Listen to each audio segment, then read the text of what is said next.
Alors, je continue la correction des exercices sur les pourcentages de cette première fiche. Donc, on s'était arrêté à l'exercice numéro 6.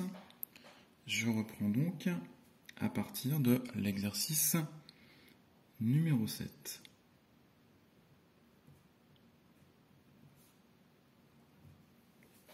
Donc, exercice 7. Donc, l'énoncé nous dit que dans une revue publicitaire, le prix d'un baladeur laser est présenté ainsi. Donc, on peut voir un prix de 37,90 € qui est barré et à côté un prix de 30,32 €. Donc, petit 1, on nous demande de calculer le montant de cette réduction. Donc, pour trouver la réduction, il suffit de faire la différence entre le prix de départ et le nouveau prix. Donc, notre réduction, donc petit 1, notre réduction va donc être de 37,90 moins le nouveau prix qui est de 30,32 €. Donc le résultat est de 7,58 €. Donc la réduction est donc de 7,58 €. Alors, ensuite, petit 2. Petit 2, on nous demande de calculer le pourcentage de cette réduction par rapport au prix initial. Donc il s'agit d'un calcul de pourcentage comme on a déjà fait. Pour calculer la valeur d'un pourcentage, eh bien, on divise la partie par le total, par le tout. Donc ici, la partie, c'est la somme qui correspond à la réduction. Donc, autrement dit, ce qu'on vient de calculer, donc petit p, pourcentage est égal à 7,58 que l'on divise par la somme totale, 37,90, que l'on multiplie par 100. Donc, résultat, on obtient 20. Donc, 20%.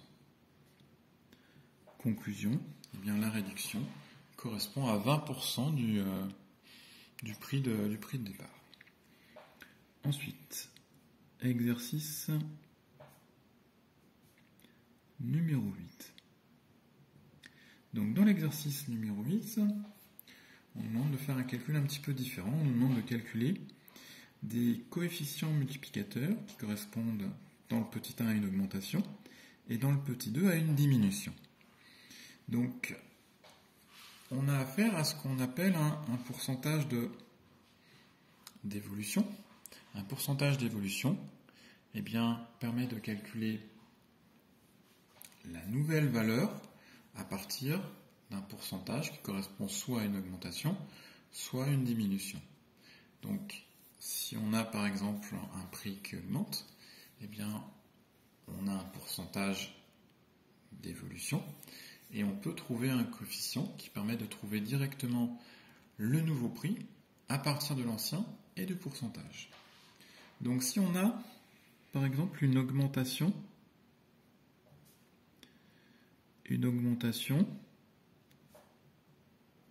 de X%, eh bien, pour trouver la nouvelle valeur, on va multiplier par un coefficient qui va correspondre à 1 plus x divisé par 100. Si au contraire on a une diminution,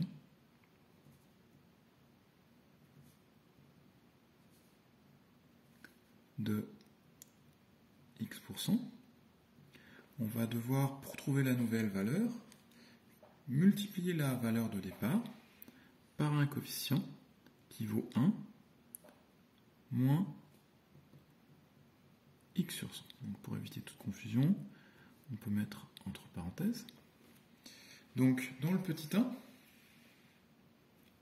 première question, on nous demande de trouver les coefficients multiplicateurs qui correspondent à des augmentations de 10%, 15%, 4%, 12,5% et 5,5%. Donc si on applique cette règle, pour un pourcentage de 10%, eh bien on aura un coefficient multiplicateur de 1 plus le pourcentage, 10, divisé par 100. Donc si on fait le calcul, cela nous donne 1,10. Ensuite, pour 15%, donc on applique là la même méthode, sauf qu'on va remplacer 10 par 15. Donc le coefficient va devenir 1 plus 15 divisé par 100. Et le résultat dans ce cas-là est de 1,15. Pour 4%, eh bien, on remplace le pourcentage par 4, donc 1 plus 4 divisé par 100, ce qui nous donne 1,04. Pour 12,5% d'augmentation, eh bien, le coefficient qu'on aura sera de 1 plus 12,5 divisé par 100, ce qui nous fait 1,125. Et pour terminer, 5,5%, le coefficient devient 1 plus 5,5 divisé par 100, ce qui nous donne 1,055.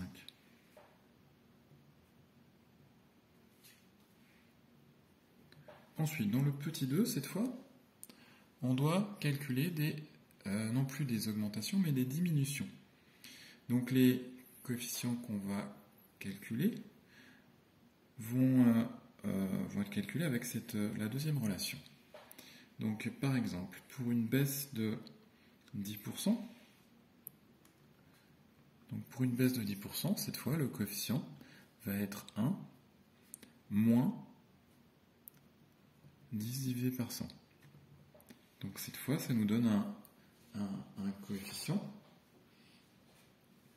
qui est égal à 0,90. Si on a une baisse de 15%, le coefficient sera donc de 1 moins 15 divisé par 100, ce qui nous donne 0,85.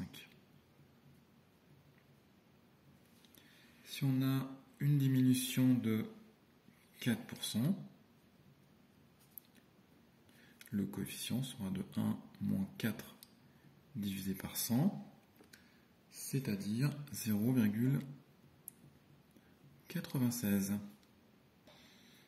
Pour une diminution de 12,5%,